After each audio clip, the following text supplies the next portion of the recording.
Hey guys, Zach here with Sherpa Equipment Company. Today we're going to show you guys how to install our Flyrod mounts in all three variants.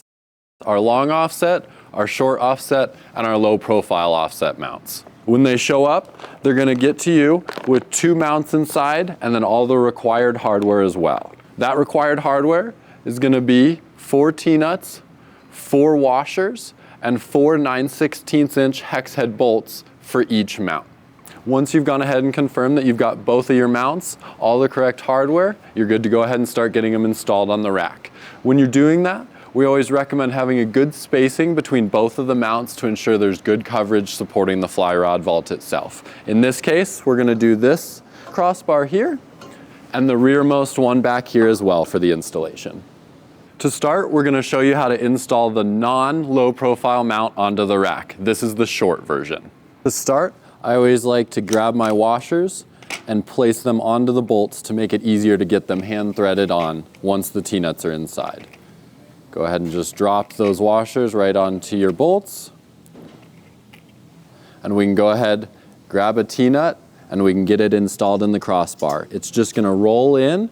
You're going to want to push it towards the side plate a little bit, and then you're going to do the same thing on the opposite side of the crossbar. Once you've got the T-nuts installed, you're going to take your mount, you're going to put it over the crossbar, and it'll line up kind of over the edge of the side plate of the rack. From there, grab your bolt. I usually start with the inner closest to the side plate and then worry about the outer holes. You can just leave it hand tight for now and we'll go to the other side. You can use the mount to slide it back and forth a little bit to line it up with the T-nuts if you need to. And once we've got both sides, we're going to move to the other mounting holes. The process is the same. Roll the T-nut in. I usually use my pinky, slide it until the hole lines up. You can also push the mount around if you need to line it up. So I've got that one lined up now.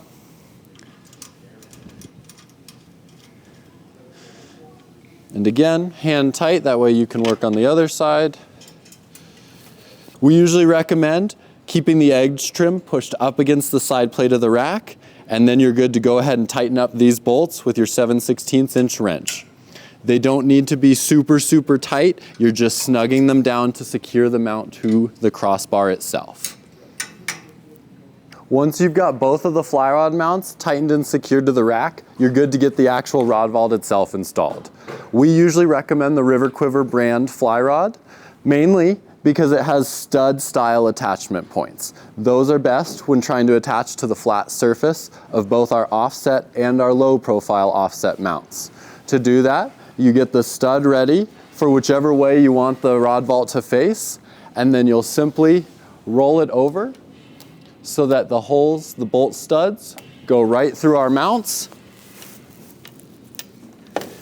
And then you'll secure them on the bottom with 2 nylock nuts. With the offset, both short and long mounts, they're going to mount the rod vault very similar to this, where it is on top of the mount. Now we're going to show you guys how the low profile mount would mount the Flyrod vault. To install the low profile mount, it's going to be the exact same 2-hole style mount, but only on one side. You'll want to use this side.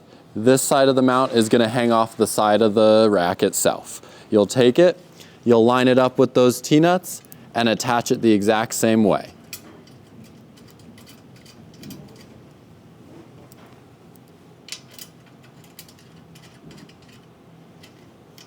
I usually recommend keeping it in at least a little bit, that way there's not a ton of leverage on the outside of the mount. Right about the middle is a really ideal spot for that.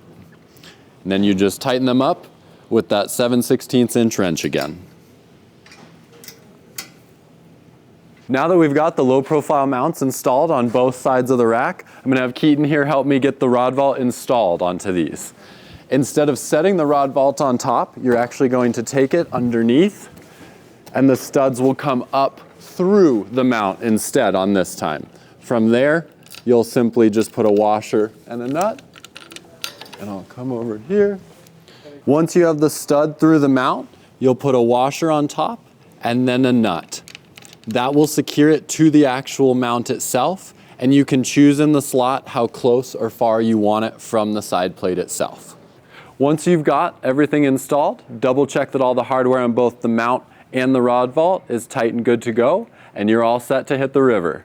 If you have any questions or concerns, feel free to give us a call, email, or shoot our social media team a message, and we'll get it answered.